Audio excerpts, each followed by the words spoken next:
අපේ ගෙදරින් කවදාවත් කියලා නැහැ ඔයා මේ ආගම තමයි අදහන්න ඕනේ. ඔයා මේක තමයි කරන්න ඕනේ කියලා අපේ තාත්තවත් අම්මවත්. ඇත්තටම ඉතින් දුක හිතෙනවා දුකත් එක තරහකුත් වෙනවා. ඒ වුණාට ඉතින් ඒක එයාලගේ අයිතියනේ. ඉතින් එයාලා කමෙන්ට් එකක් දාන එක හොඳ වගේ පේන ඔයා මට ඕන ළඟින් නැති හොරා ගෙවනු බෑ කිසිදා. මුල් කාලේ එහෙමනම් හරියට නිදාගද්දිත් හිතනවා අර මොකක්ද අරයා දාලා තිබ්බේ කියලා නිින්ද යන්නෙත් නැහැ. අනුන්ගේ සින්දුව අරගෙන කියනවා අනුන්ගේ සින්දුව අපි සල්ලි දීලා කියන්නේ කියලාත් එයාලා දන්නේ නැහැ. සඳ වගේ පේන ඔයා මට ඕන ළඟින් නැති හොරා ගෙවනු බෑ කිසිදා.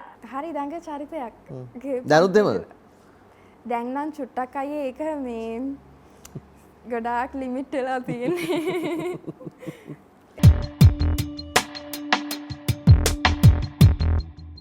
සඳ වගේ පේන ඔයා මට ඕන ළඟින් නැති හොරා ගෙවනු බෑ කිසිදා.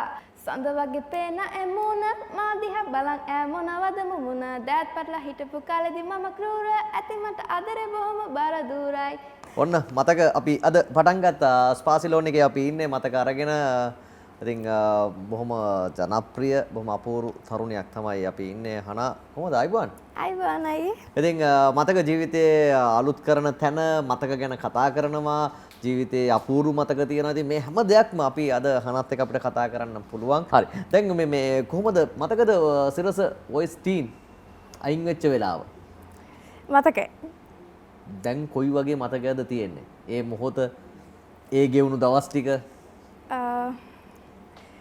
ඇත්තටම ලස්සන මතකයක් වොයිස් එකකින් අයින් මොකද ඔයා ගැන කතා කරනකොට වොයිස් ටීන් එක නැතුව කතා කරන්න බෑනේ ඒක හරි වොයිස් එකෙන් අයින් වෙද්දී කියන්නේ මම ඒ අන්තිම වෙලාවේ මාර විදිහට බය වෙලා හිටියේ මම මේ ගෙදර යන්නේ කොයි වෙලේද කියලා වගේ එක තමයි අන්තිම වෙලාවේ හිටියේ මොකද මම අවුට් වෙන ඔඩිෂන් එකේ මම කරේ ටිකක් චැලෙන්ජ් එකක් වගේ කියන්නේ මං සිංහල රැප් ඒ කියන්නේ රැප් වගේ ඒවා තමයි කී හිටියේ ටිකක් රොක් වගේ ඒවා.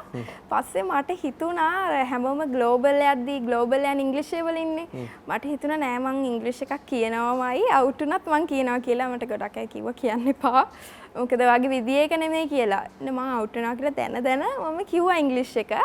කියලා මං ඒ විදිහටම අවුට් වුණා. හැබැයි ඊළඟ දවසේ මං ග්ලෝබල් ගියා.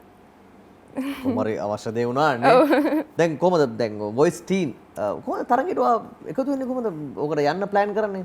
යන්න ප්ලෑන් කරන්නේ අය මම නෙමෙයි අපේ අම්මා. අපේ අම්මා තමයි කිව්වේ අම්මා කැමැත්තටද ගියේ? මුලින්ම ඇත්තටම අම්මා තමයි කිව්වේ යමු කියලා අම්මයි අක්කයි.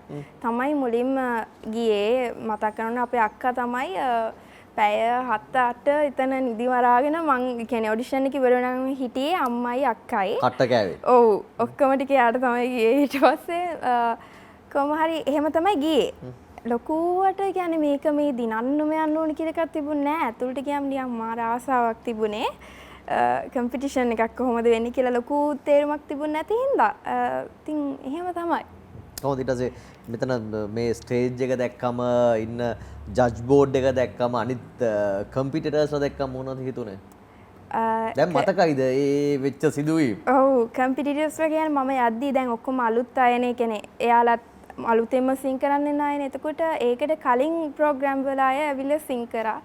එතකොට මේ පල්ලෙහා ඉඳන් එයාලා ස්ටේජ් එකේ ඉද්දී හරියටම ආසෙ හිතුණා. මෙතන ඉඳන් කියද්දි කොහොම ඇතිද මේ ස්පොට්ලයිට් වැදෙද්දි කොහොම ඇතිද එහෙම ෆීලිං එකක් තිබුණා ලොකු ෆීලිං එකක්.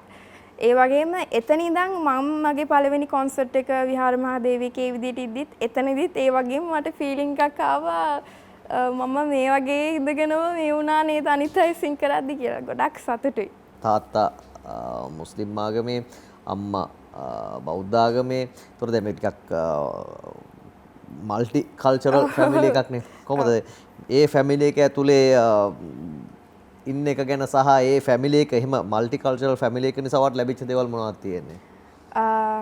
ඒකෙන් හම්බුණා කියන්නේ ඒකෙන් ගොඩක් වැදගත් දෙයක් හම්බුණා මොකද මේ කියන්නේ අපේ ගෙදරින් කවදාවත් කියලා නැහැ ඔයා මේ ආගම තමයි අදහන්න ඕනේ ඔයා මේක තමයි කරන්න ඕනේ කියලා අපේ තාත්තවත් අම්මවත් කියලා තියෙන්නේ කියන්නේ හොඳ කෙනෙක් වෙන්න ඕනේ කියලා විතරයි. ඉතින් එතනින් එහාට ඔයාගේ ආගම මොකක්ද කියන එක ටිකක් තේරුමක් නැහැ කියලා මට හිතෙනවා. මොකද අපි හැම දෙයකින්ම හොඳනේ ගන්න ඕන. මම නම් හැම දෙයකටම ගිහින් තිනවා. චර්ච් එකටද, පල්ලියටද, පන්සලටද හැම එකටම ගිහින් තිනවා. ඉස්කෝලේ කාලෙත් එහෙමයි. ඉස්කෝලේ කට් කරලාත් ගිහලා තිනවා. නෑ පන්තියට ගිහිල්ලා තියෙනවා. චර්ච් එකට ගිහිල්ලා තියෙනවා. ඉස්කෝලේ කාලේදී වෙසක් එකට එහෙම මම තමයි ඔක්කොටම කලින් දඟලන්නේ. ඔක්කොම කරන්න සව්කොළ බම්ම ගෙනල්ලා මම අලවනවා ඒ කාලේ. ඒ වගේ තිබ්බා. ගෙදරින් ලොකු සපෝට් එකක් තිබුණා විශේෂයෙන්ම අම්මගෙන්. අම්මා තමයි කියන්නේ දැනුත් අදටත් හැමදාම පාන්දර වෙනකන් ඉතින් මාත් එක්ක හැම වැඩේට යන්නේ අම්මා. අම්මගෙන් තමයි ලොකුම සපෝට් එක හම්බුනේ. දැන් ඔය සෝෂල් මීඩියා වල කමෙන්ට්ස් දාන අය ගැන දැන් ඔය කිව්වා වගේ ඇඳුම් වලට හරි නැත්තම් කියන සින්දු වලට හරි ඔයාගේ ආගම ජාතියද හරි කමෙන්ට්ස් කරන අය ගැන මොකද හිතෙන්නේ? ඔයාට ඔයා කියනකොට මොකද හිතෙන්නේ? මට කියවනවා. කියවනවා. ඇත්තටම ඉතින් දුක හිතෙනවා දුකත් එක තරහකුත් එනවා. ඒ වුණාට ඉතින් ඒක එයාලගේ අයිතියනේ. ඉතින් එයාලා කමෙන්ට් එකක් දාන එක ඒ වුණාට ඉතින් එයාලා දන්නේ නැහැ සමහරක් විට දැන් මට නම් ඒක දැන් ප්‍රශ්නයක් නෑ. මොකද දැන් ගොඩාක් කලින් දැන් හොඳ දෙයක් කරත් බයිනවා, වැරදි දෙයක් කරත් බයිනවා නෙමෙයි. දැන් ගානක් නැද්ද? ඔව්. ඒ වුණාට ඉතින් සමහරක් අයගේ දවසම නෙමෙයි ටික කාලයක් මේකෙන් මේ වෙන්න පුළුවන් නේ. දැන් මුල් කාලේ එහෙම නම් හරියට නිදාගද්දිත් හිතනවා අර මොකක්ද අරයා දාලා තිබ්බේ කියලා නිින්ද යන්නෙත් නැහැ. අයිති ඔය ස්ටේන් එකේ ආදිත්‍ය වැලිවත්තර එහෙම. ඔව්. එයා නම් මම දන්න පර්සනලි දන්න ගොඩක්ම ස්ට්‍රෝං ගර්ල් කෙනෙක් මං. යාර කොයිතරම් මේ සයිබර් බුලින් වුණාද නේ? ඔව් ඔව්. ඉතින් එයාත් එහෙමයිනේ. දැන් එයා එහෙම දැන් අපි වැඩකට ගියාම අනිත් අයව එන්කරේජ් කරනවට වැඩිය දෙයක් එයාට නැහැ. සමහරවිට මං ඇදගෙන එනවා බීටලා ඉන්න කියලා. හැමෝටම කියන්නේ ඔයාට පුළුවන් එහෙම තමයි එයාත්. අර ඒ හින්දා ගොඩක් අයට අර බැන්නමත් එයාලා ගොඩක් ස්ට්‍රෝං වෙනවා වැඩි. එහෙම එකකුත් තියෙනවා. මම හිතන්නේ නංගි එහෙමයි. මාත් ඉතින් එහෙමයි. දැන් එහෙම ගානක් නැහැ. ඒ වුණාට ඉතින් දුක හිතන වෙලාවකට. ඇයි මෙහෙම කියන්නේ? මොකද තේරුමක් නැහැ නේ. යාලා දන්නවද අපේ සිටුේෂන් එක කොහොමද කියලා. දැන් සාමාන්‍ය කවර් එකක් කරාමත් එහෙමනේ. අනුන්ගේ සින්දුව අරගෙන කියනවා අනුන්ගේ සින්දුව අපි සල්ලි දීලා කියන්නේ කියලාත් එයාලා දන්නේ නැහැ. අනුන්ගේ සින්දුව අයිති එක්කනට කතා කරලා එයාගෙන් අයිති අරගෙන යාට සල්ලි දීලා කිසිම දෙයක් නැති ඉතින් බයිනෝ අනුන්ගේ සින්දු කියනවා එහෙම කියලා. ඉතින් ඒ වගේ තියෙනවා ඉතින්. දැන් ගණන් ගන්න නැහැ වැඩි. දැන් ඒක සාමාන්‍ය දෙයක් කියලා. කොහොමද බයිනවා වගේ. කොහොමද බයිනවා. කොහොමද දැන් මෑෂප් එක ජීවිතේ කොයිතරම් වෙනස් කරාද? ඒක මම හිතන්නේ ගොඩක් වෙනස්. ඒක තමයි වෙනස් කරේ. වොයිස් ටීන් එකත් මතක් කරන්න ඕනේ. එතනින් තමයි ආවේ. ඒ උනාට එතනින් පස්සේ අයින් වුණාට පස්සේ මම මුකුත් නොකරා නම් මම හිතන්නේ මම මෙතනට මේ තරම් දුර එයි කියලා. ඉතින් මෑෂප් එක නිකන් ලොකු දෙයක්.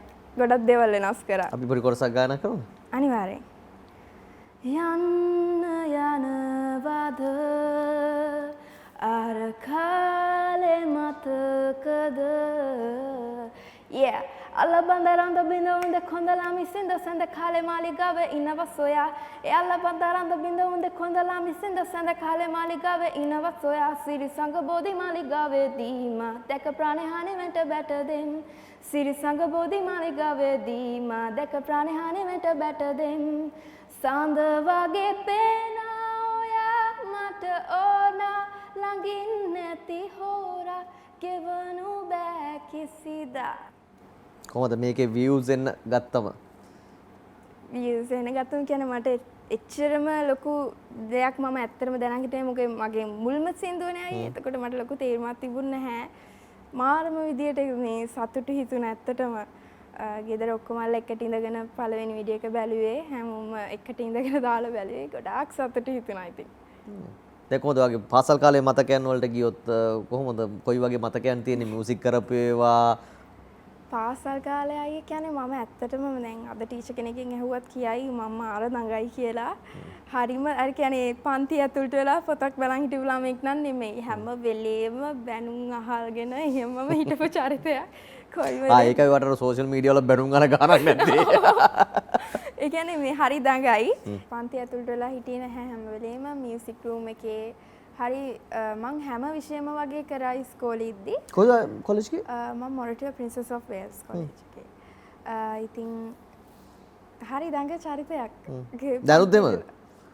දැන් නම් චුට්ටක් අයියේ ඒක මේ ගොඩාක් ලිමිට් වෙලා තියෙන්නේ. එහෙම ප්‍රශ්නයක් තියෙනවා. කොහොමද ඉස්කෝලේ කාලේ මෙමරිස් මොනවද තියෙනවද? ඉස්කෝලේ කාලේ මම මේ කියන්නේ ඉස්කෝලේ කාලේ හරි කියන්නේ යාළුවෝ ගොඩාක් හිටියා මට. ගොඩක් යාළුවෝ හිටියා. ඒ කියන්නේ ටීචර්ස් ලාගෙන් වුණත් හැම වෙලෙම දැන් නේද මෙයා ඉන්නවා නම් හරි තමයි. මෙයා ඉන්නවා නම් යන්න මැඩම් ගාවට ඒ වගේ තමයි තිබුණේ. ඒ වුණාට මට ටීචර්ස්ට ගොඩාක් ආදරේ අය හිටියට බැන්නත් ආදරේ වගේ අය හිටියේ. එහෙම තමයි තිබුණේ ඉතින් ඉස්කෝලේ. ඉතින් දැන් මේ හැම දෙයක් එක්කම කොහොමද මේ අලුත් ගීතයට ලැබෙන ප්‍රතිචාර? ඒක ගොඩක් හොඳයි අයියේ. ඒක දැන් තමයි මම හිතන්නේ ගොඩක් අය ෆලෝ කරගෙන යන්නේ. ගොඩක් හොඳයි ඉතින් ඒක. ඩිලෝත් එක කරේ මතක් කරන්න ඕනේ ආවත්. ඒත් ඉතින් හොඳට දැන් ඔයාගේ මෑෂප් එක දැන් මේනකොට මතන ලක්ෂ 13ක්. ඔව්. ලක්ෂ 13 නෙවෙයි ලක්ෂ 130ක් විතර. 13 මිලියන් විතර බලලා තියෙනවානේ. දැන් මොකද හිතන්නේ දැන් යොහානිත් මෑෂප් එකක් කරලා මුලින්ම එන්නේ ශේෂ්ත්‍රයෙන් ඊට පස්සේ මැනිකේ හරහා යනවා. දැන් ඒ chance එක ගන්න ඔයා try කරන්නේ නැද්ද? ඇත්තටම මේක ලොකු achievement එකක්. ඇත්තටම ඉතින් යොහානි අක්කත් මෑෂප් එකකින් තමයි ආවේ. ඒ කාලෙදිම වගේම තමයි ඒක චුට්ටක් හිට් කාලේ. ඒ කියන්නේ ඒක හිට් වෙච්ච කාලෙම තමයි මමත් ඒ ටික කාලෙකින් ඒක කරේ. ගොඩක් සතුට ඇත්තටම ඒ කියන්නේ ඒක හිතා ගන්න බෑ. හරි ඔයා try කරන්නේ නැද්ද එතනට? try කරන්න කියන්නේ මෙහෙමයි. try කරන්න කවුරුත් ආසයිනේ. මොකද ඒ අක්කා ගියපු තැනින් අපේ මේ ඉන්ඩස්ට්‍රි එකේ ගොඩාක් අයට ලොකු පාරක් ඇරුණා. ඒක ලොකුම දෙයක්. මොකද දැන් සාමාන්‍ය එක මේ කරගෙන යන්න කෙනෙක් නැතුවනේ හිටියේ. දැන් ඒක ඇරුණ එක ගොඩක් ලොකු දෙයක්. ඉතින් ආසයි try කරන්න ඕන අනිවාර්යෙන්. ඉතින් බොහොමත්ම ස්තුතියි මතක ලස්සන කරන්නවට. දැන් මේ මතක ඉස්කෝලේ කාලේ වොයිස් ටීන් ගෙදර මතක අලුත් කරද්දි මොකද හිතෙන්නේ? සතුටුයි. ඉස්කෝලේ කාලේ මතක් කරද්දී නම් දුකයි. මොකද මට මේ වැඩත් එක්ක ඉස්කෝලේ කාලේ ගොඩක් මග ඇරුණා. ඒක මතක් වෙද්දී දුකයි. ඉතින් හැමෝටම එහෙමනේ. දුකයි සතුටයි දෙකම තියෙනවා. බොහොම ස්තුතියි. Thank you. බොහොම ස්තුතියි.